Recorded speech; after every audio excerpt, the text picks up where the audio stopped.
يا أيها الذين آمنوا أطيعوا الله وأطيعوا الرسول وأولي الأمر منكم فإن تنازعتم في شيء فردوه إلى الله والرسول إن كنتم تؤمنون بالله واليوم الآخر ذلك خير وأحسن تأويلا وما آتاكم الرسول فخذوه وما نهاكم عنه فانتهوا واتقوا الله إن الله شديد العقاب وقال رسول الله صلى الله عليه وسلم عن عائشة رضي الله تعالى عنه قال رسول الله صلى الله عليه وسلم وقال رسول الله صلى الله عليه وسلم كل بدعة ضلالة وكل ضلالة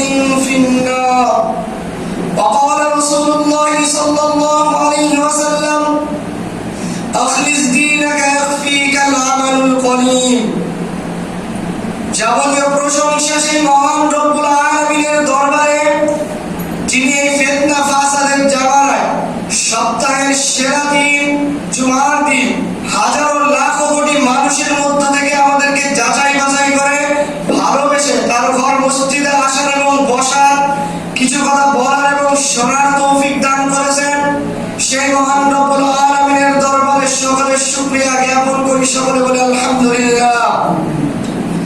দুরূদ ও সালাম বর্ষিত হোক মানবতার মুক্তির দূত যার আদর্শকে বাস্তবায়ন করাই হচ্ছে আমাদের জীবনের মূল লক্ষ্য এবং উদ্দেশ্য।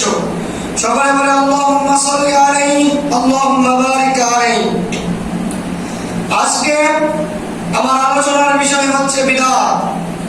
উক্ত বিষয় সম্পর্কে পবিত্র কোরআন এবং সহিহ হাদিসের আলোকে কিছু কথা বলার চেষ্টা করব ইনশাআল্লাহ। ওয়া মা তাওফীকি ইল্লা বিল্লাহ। মহান রব্বুল আলামিন সূরাতুল হাশরের ৭ নম্বর আয়াতের মধ্যে বলেছেন ওয়া মা আতাকুমুর রাসূলু ফাখুযুহু ওয়া মা নাহাকুম আনহু ফান্তাহু ওয়াত্তাকুল্লাহ ইন্নাল্লাহা শাদীদুল ইকাব।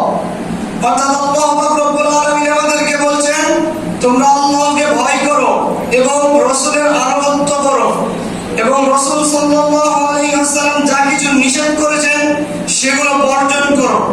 নিশ্চয় আল্লাহ পাক রব্বুল আলামিন কঠিন শাস্তি দাতা। অত্র আয়াত দ্বারা আল্লাহ পাক রব্বুল আলামিন আমাদেরকে কি বোঝাতে চাচ্ছেন, তিনি আমাদেরকে কি বলছেন সেটা আমরা জানবো। তার আগে আমরা জেনে নিই বিদআত কি, বিদআত শব্দের অর্থ কি, বিদআতের কি কি ক্ষতি রয়েছে, বিদআত করলে মানুষের কি অবস্থা হবে। বিদআত শব্দের শাব্দিক অর্থ হচ্ছে নতুন সৃষ্টি করা, নতুন কিছু তৈরি করা এবং বিদআত শব্দের পারিভাষিক অর্থ হচ্ছে দ্বীনের মধ্যে অর্থাৎ ইসলামের মধ্যে নতুন কিছু সৃষ্টি করা, নতুন কিছু ঢোকানো, যেটা রাসূল সাল্লাল্লাহু আলাইহি ওয়াসাল্লাম করে নাই, সাহাবী আজমাইনগণ করেন নাই, রাসূল সাল্লাল্লাহু আলাইহি ওয়াসাল্লাম আমাদেরকে করতে বলেন নাই। এই সমস্ত বিষয়গুলো হচ্ছে বিদআত। এটা হচ্ছে বিদআত শব্দের অর্থ। তো আল্লাহ পাক রব্বুল আলামিন আমাদেরকে কি বলছেন, ওয়া মা আতাকুমুর রাসূলু ফাখুযুহু, রাসূল তোমাদের যা দিয়েছেন তা গ্রহণ করো। অর্থাৎ আল্লাহ পাক রব্বুল আলামিন রাসূল সাল্লাল্লাহু আলাইহি ওয়াসাল্লাম আমাদেরকে যা কিছু দিয়েছেন সেগুলো গ্রহণ করতে বলছেন। রাসূল সাল্লাল্লাহু আলাইহি ওয়াসাল্লাম আমাদেরকে কি দিয়েছেন, তিনি যেটা দিয়েছেন সেটা হলো ইসলাম। হ্যাঁ, ইসলাম আল্লাহ পাক রব্বুল আলামিনের দেওয়া ধর্ম, কিন্তু ইসলামটাকে আমরা কিভাবে মানবো, ইসলামের বিধিবিধানগুলো আমরা কিভাবে মানবো, ইসলামের উপরে কিভাবে আমরা সৎভাবে নেকভাবে সহিভাবে আমল করব, এটা আমাদেরকে শিখিয়েছেন রাসূল সাল্লাল্লাহু আলাইহি ওয়াসাল্লাম। ইসলাম মানতে হবে একজন মানুষের কথায়, তিনি হচ্ছেন রাসূল সাল্লাল্লাহু আলাইহি ওয়াসাল্লাম। দ্বিতীয় কোন ব্যক্তির কথায়, দ্বিতীয় কোন মানুষের বানানো ধর্ম, দ্বিতীয় কোন মানুষের বানানো মাসআলা মানা যাবে না। রাসূল সাল্লাল্লাহু আলাইহি ওয়াসাল্লাম যেটা বলেছেন সেটাই মানতে হবে। যদি কেউ অন্য কিছু ঢোকায়, যদি কেউ ইসলামের মধ্যে অন্য কিছু ঢোকায়, সেটা হচ্ছে বিদআত। অনেকেই বলেন যে আমাদের হুজুর যেটা বলেছে আমরা সেটাই মানবো, আমাদের পীর যেটা বলেছেন সেটাই মানবো। হ্যাঁ, হুজুররা কোরআন এবং হাদিসের ভিতর থেকেই তো বলছে, তারা তো কোরআন এবং হাদিসের মাধ্যমে কথা বলে। তাদের কথা আপনি মানতে পারেন যখন তিনি সহিহ হাদিসের দ্বারা তিনি বয়ান করছেন, কোরআনের আয়াতের সহিহ তাফসীর করছেন, তখন তার কথা আপনি গ্রহণ করতে পারেন। অনেকে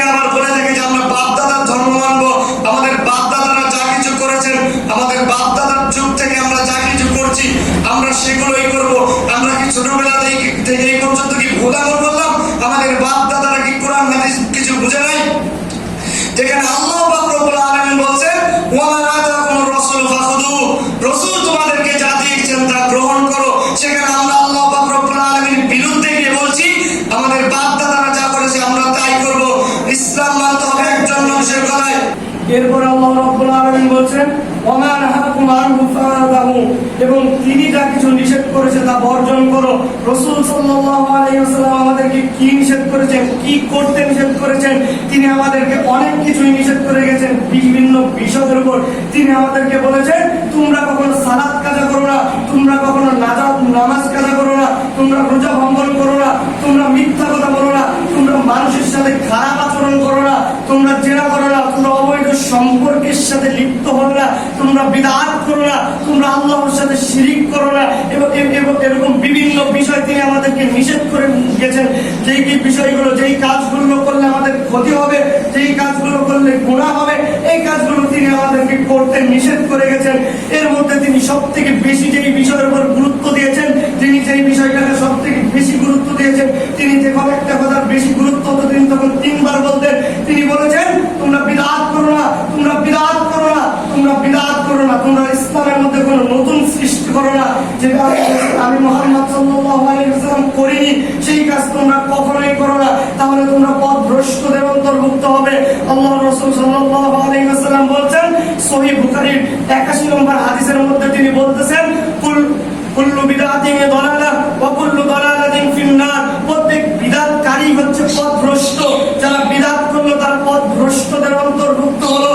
এবং রাসূল সাল্লাল্লাহু আলাইহি ওয়াসাল্লাম বলেন ওয়া কুল্লু দালালাতিন ফিন্নার, এবং তাদের থাকার জায়গা হচ্ছে জাহান্নাম, বিদআতকারীদের থাকার জায়গা হচ্ছে জাহান্নাম।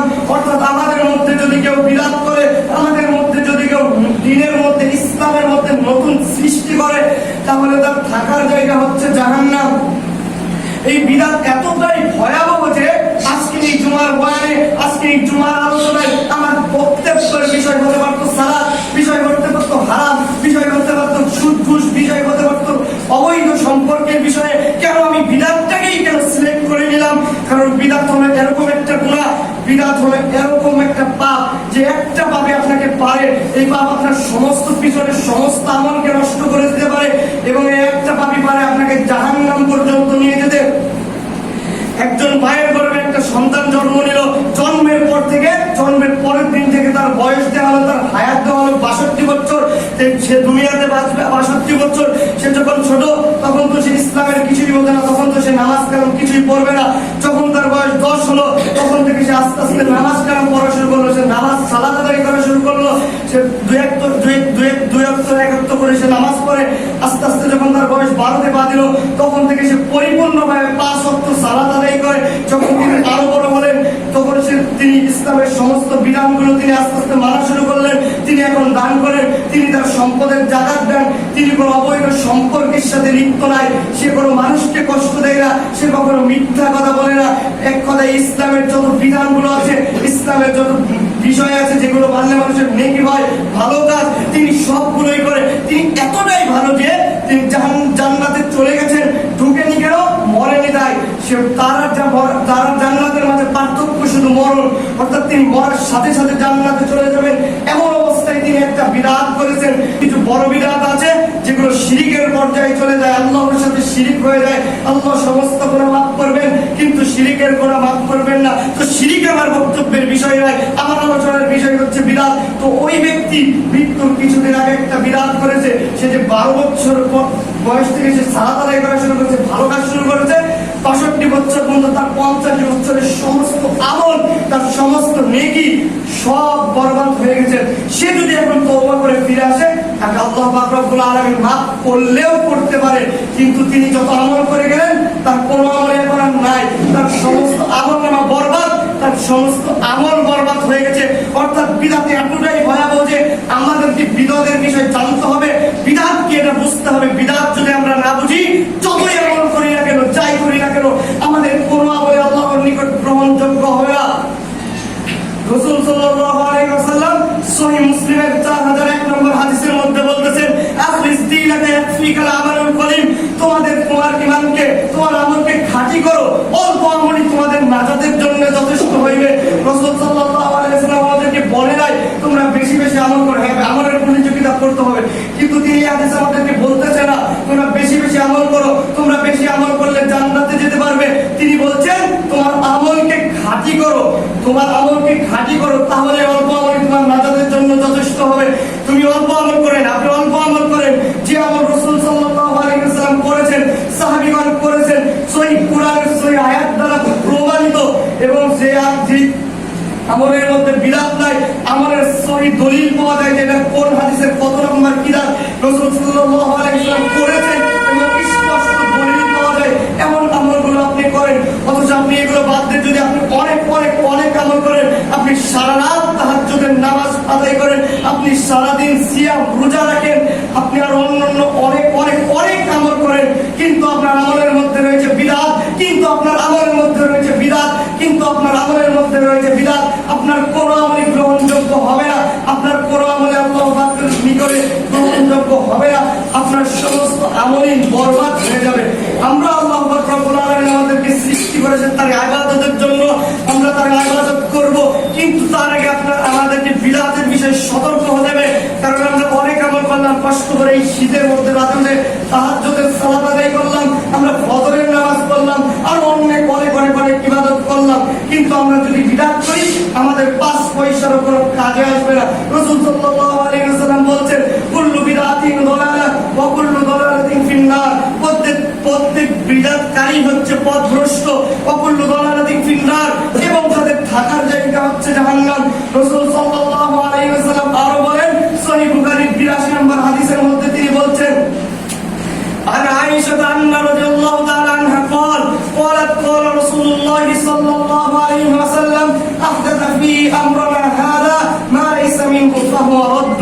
হযরত আয়েশা রাদিয়াল্লাহু তাআলা আনহা থেকে বর্ণিত, তিনি বলেন রাসূল সাল্লাল্লাহু আলাইহি ওয়াসাল্লাম বলেছেন, যে ব্যক্তি আমাদের দ্বীনের মধ্যে, যে ব্যক্তি আমার ইসলামের মধ্যে নতুন কিছু উদ্ভব ঘটালো যা তার মধ্যে নেই, তাহলে তার এই আমল গ্রহণযোগ্য হবে না, তার আমল প্রত্যাখ্যাত, তার আমল বাতিল।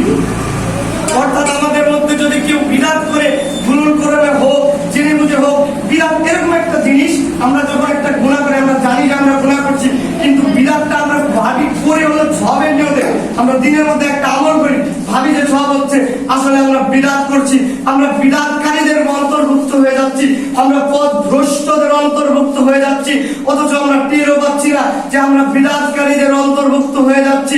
সেই জন্য বিদআত কি সেটাকে আপনার জানতেই হবে, শিরক কি সেটা আপনার বুঝতে হবে, হারাম কি হালাল কি, সুদ ঘুষ এইগুলোর বিষয়ে আপনার জ্ঞান রাখতেই হবে। রাসূল সাল্লাল্লাহু আলাইহি ওয়াসাল্লাম বলেছেন, তলাবুল ইলমি ফরিদাতুন আলা কুল্লি মুসলিম, প্রত্যেক মুসলমানের জন্য দ্বীনি ইলম তলব করা হচ্ছে ফরজ। অর্থাৎ দ্বীনি ইলম আপনার অনেক বড় আলেম হতে হবে না, ইসলামটাকে মানার জন্য, সহিহ সুন্নাহর পথে আপনাকে আমল করার জন্য যতটুকু হাদিস জানা দরকার, যতটুকু জ্ঞান আপনার দরকার, এতটুকু জ্ঞান অর্জন করা সকলের জন্য ফরজ। অনেকেই বলে থাকেন, আর আমি তো কিছু বুঝি না, আমি মনে হয় ভুল করলে আল্লাহ মাফ করে দিবেন। অথচ যে জানে, যে জেনে ভুল করে এবং যে না জেনে ভুল করে, যে না জেনে ভুল করলো তার শাস্তি আরো বেশি। কারণ আল্লাহ পাক রব্বুল আলামিন ফরজ করে দিয়েছেন দ্বীনি ইলম তলব করা, যতটুকু আমাদেরকে দরকার, আমাদের দরকার জান্নাতে যাওয়া পর্যন্ত ইসলামের বিধিবিধানগুলো মানার জন্য এতটুকু ফরজ, এতটুকু তলব করা, এতটুকু শিখা প্রত্যেক মুসলমানের জন্য ফরজ। ফরজ আল্লাহর হুকুম, ফরজ মানতেই হবে। সুন্নাহ আপনি না মানলে আপনার সওয়াব হবে না, তবে গুনাহ হতে পারে, নাও হতে পারে, গুনাহ হবে না, কিন্তু ফরজ হুকুম আপনি বাদ দিতে পারেন না, ফরজ হুকুম আপনার মানতেই হবে। আল্লাহ পাক রব্বুল আলামিন সূরাতুল নিসার 59 নম্বর আয়াতের মধ্যে বলছেন, ইয়া আইয়ুহাল্লাযীনা আমানু আতিউল্লাহ ওয়া আতিউর রাসূল ওয়া উলিল আমরি মিনকুম فإن تنازعتم في شيء فردوه إلى الله والرسول إن كنتم تؤمنون بالله واليوم الآخر ذلك خير وأحسن تأويلا। আল্লাহ পাক রব্বুল আলামিন বলেন, ইয়া আইয়ুহাল্লাযীনা আমানু, হে ঈমানদারগণ। আল্লাহ পাক রব্বুল আলামিন ঈমানদারদেরকে বলছেন, মুমিনগণকে বলছেন। আল্লাহ এখানে বলতে পারতেন ইয়া আইয়ুহাল মুসলিমু, হে মুসলমানগণ। আল্লাহ পাক রব্বুল আলামিন তা না বললেন, আল্লাহ পাক রব্বুল আলামিন বলেন ইয়া আইয়ুহাল্লাযীনা আমানু, হে ঈমানদারগণ, হে মুমিনগণ। অর্থাৎ আমরা বুঝতে পারি যে মুসলমানের ঘরে জন্ম নিলেই সেই মুমিন নয়, মুসলমানের ঘরে জন্ম নিলেই সেই ঈমানদার নয়। অর্থাৎ মানে ইমান মুমিন সে কখন হবে?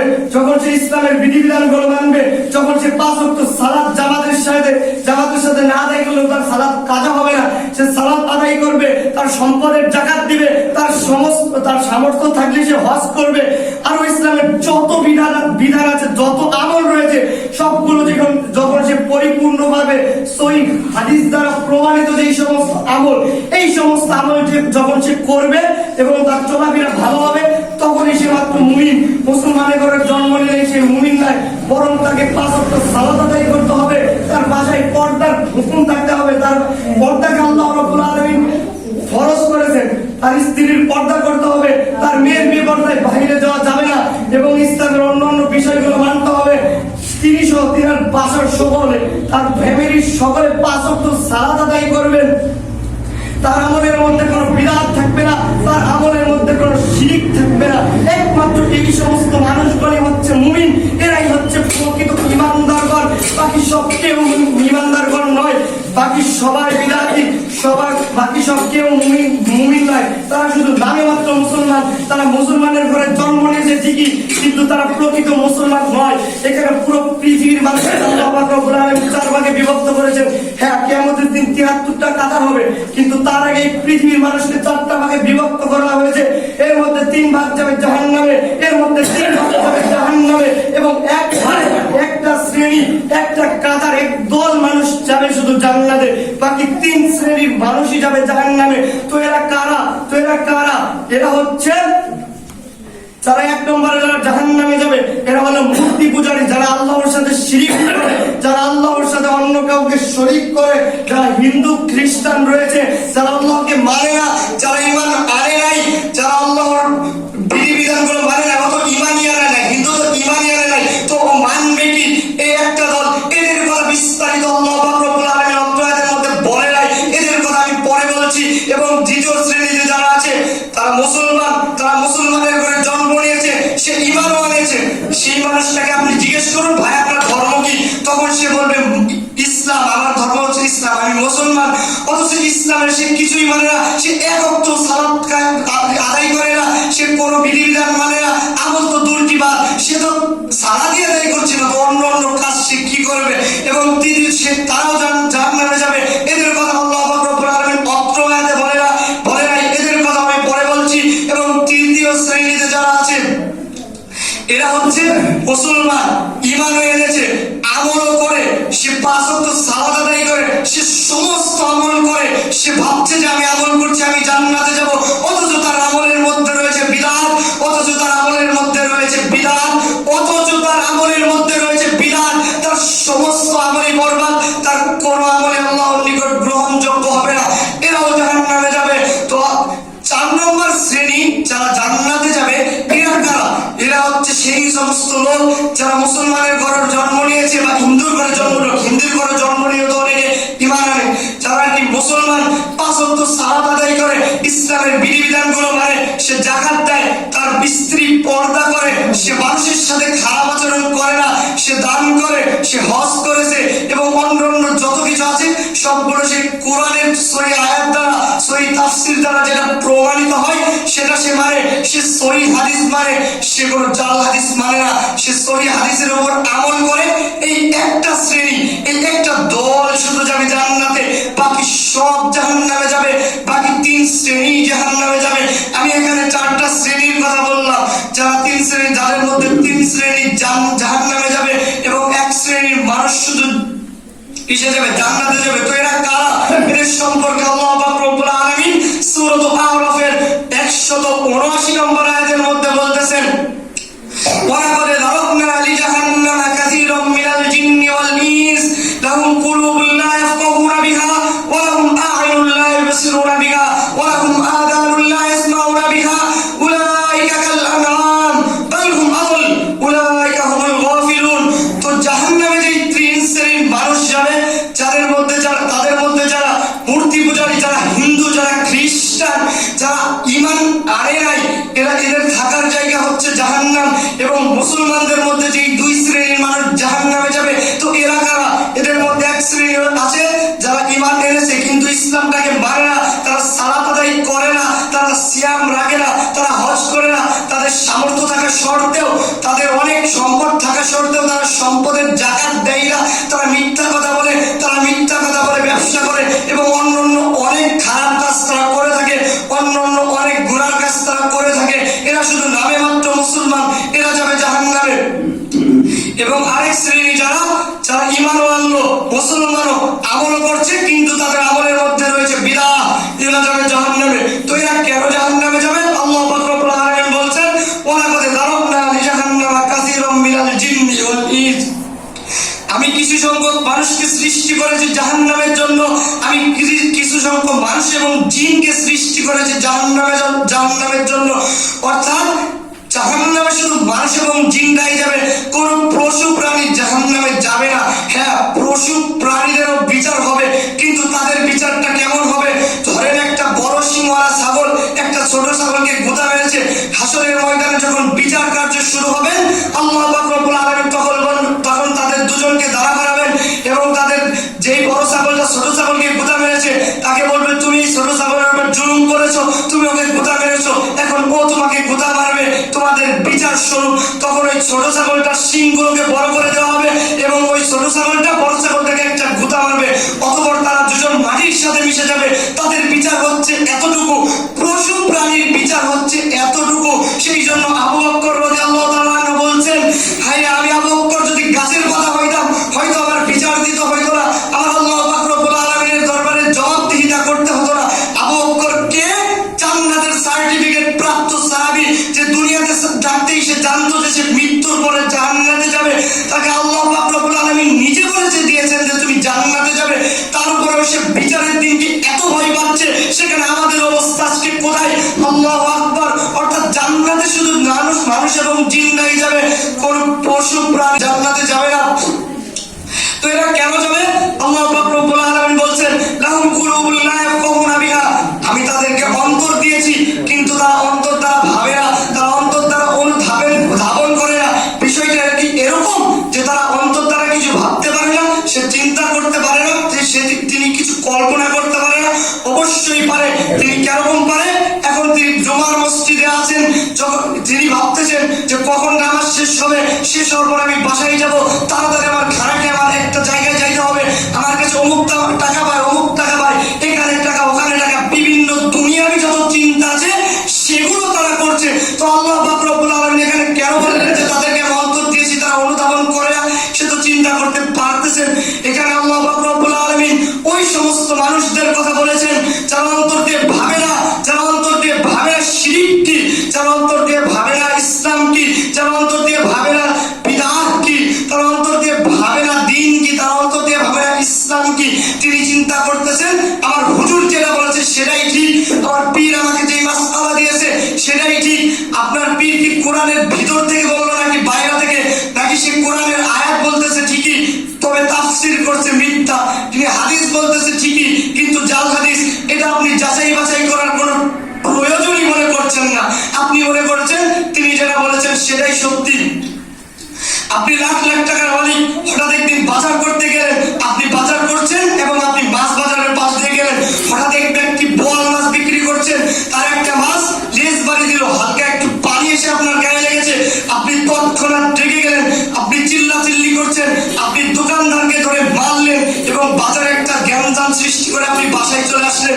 তারপরের দিন আপনি আবার যখন বাজারে যাচ্ছেন, আপনার স্ত্রী আপনাকে বললো যে পুঁটি মাছ আনতে, আপনি বললেন ঠিক আছে আনবো। তো আপনি বাজারে গেলেন, আপনি পুঁটি মাছ খোঁজাখুঁজি করছেন, কোথাও আপনি পুঁটি মাছ পান না, হঠাৎ এক জায়গায় পেয়ে গেলেন, তিনি পুঁটি মাছ বিক্রি করছেন 50 টাকা ভাগ। আপনি এক ভাগ পুঁটি মাছ কিনবেন, আপনার স্ত্রী বলেছে আপনি এক বেলা খাবেন, সেই জন্য পুঁটি মাছ কেনার জন্য আপনি কি করলেন? মাছগুলো ভালো আছে নাকি, মাছগুলো কি পচা নাকি ভালো, সেটা আপনি পরীক্ষা করছেন। আপনি প্রত্যেকটা মাছ আপনি টিপে টিপে দেখছেন, আপনি দেখছেন এগুলো নরম নাকি শক্ত, এটা বাসি নাকি ইনটেক, আপনি এভাবে যাচাই বাছাই করে ঘুরিয়ে ফিরে আপনি অনেক রকম ভাবে দেখছেন। কিসের জন্য? এক বেলা খানা খাওয়ার জন্য। অথচ যে আল্লাহ পাক রব্বুল আলামিন আপনাকে সৃষ্টি করলো, তিনি আপনাকে মৃত্যুর পরে দিবেন জান্নাত, যেই জান্নাতের শুরু আছে শেষ নেই, জান্নাতের নিয়ামত বলে শেষ করার মতো নয়, যেই জান্নাতের নিয়ামত কোনো চোখ দেখে নাই, যেই জান্নাতের নিয়ামত কোনো নাক শ্রবণ করে নাই, জান্নাতের ঘ্রাণ কোনো কান শুনে নাই, কোনো অন্তর জান্নাতের নিয়ামত সম্পর্কে কল্পনাও করতে পারে না। সেই জান্নাতে আপনি যেতে চান, আপনি ভাবছেন আমি আমল করছি, আমাকে হয়তো আল্লাহ পাক রব্বুল আলামিন মৃত্যুর পরে জান্নাত দিবেন। হ্যাঁ, আপনাকে আল্লাহ পাক রব্বুল আলামিন জান্নাত দিবেন যদি আপনার আমল হয় রাসূল সাল্লাল্লাহু আলাইহি ওয়াসাল্লামের দেখার পথ অনুযায়ী। কিন্তু আপনি যদি আমলের মধ্যে বিদআত করেন, আপনার আমল যদি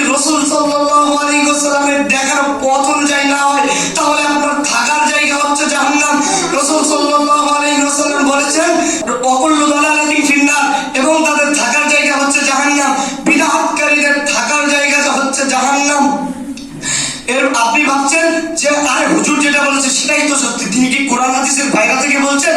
আমার হুজুর কি কোরআন হাদিসের কিছু বোঝে না? হ্যাঁ, সে অবশ্যই কোরআন হাদিসের বাইরে থেকে বলছে। সে তো হাদিস বলছে, তো কোরআন হাদিসের বাইরে থেকে কি করে হলো? সে হাদিস বলছে, জাল হাদিস। কিছু মানুষ ভাবতে পারে হাদিস আবার জাল হয় কিভাবে? এখানে আমি বসে আছি, আমার ডান হাতে একটা 500 টাকার নোট এবং বাম হাতে একটা 500 টাকার নোট নতুন। আমার ডান হাতেরটা হচ্ছে জাল এবং বাম হাতেরটা হচ্ছে হলো ভালো। আপনি দরজার এখান থেকে বলতে পারবেন না কোনটা আসল এবং কোনটা নকল। আপনি বুঝতে পারবেন না কোনটা জাল টাকা, কোন হাতেরটা জাল টাকা, কোন হাতের টাকা, কোন হাতেরটা ভালো টাকা, আপনি এটা বুঝতে পারবেন না। আপনি যখন আমার নিকটে চলে আসলেন, যখন টাকা দুটো হাতে নিলেন, উল্টায় পাল্টায় দিচ্ছেন, যত পদ্ধতি আছে জাল টাকা বের করার, আপনি পরীক্ষা নিরীক্ষা করলেন এবং তারপরে আপনি বুঝতে পারবেন যে এটা জাল টাকা।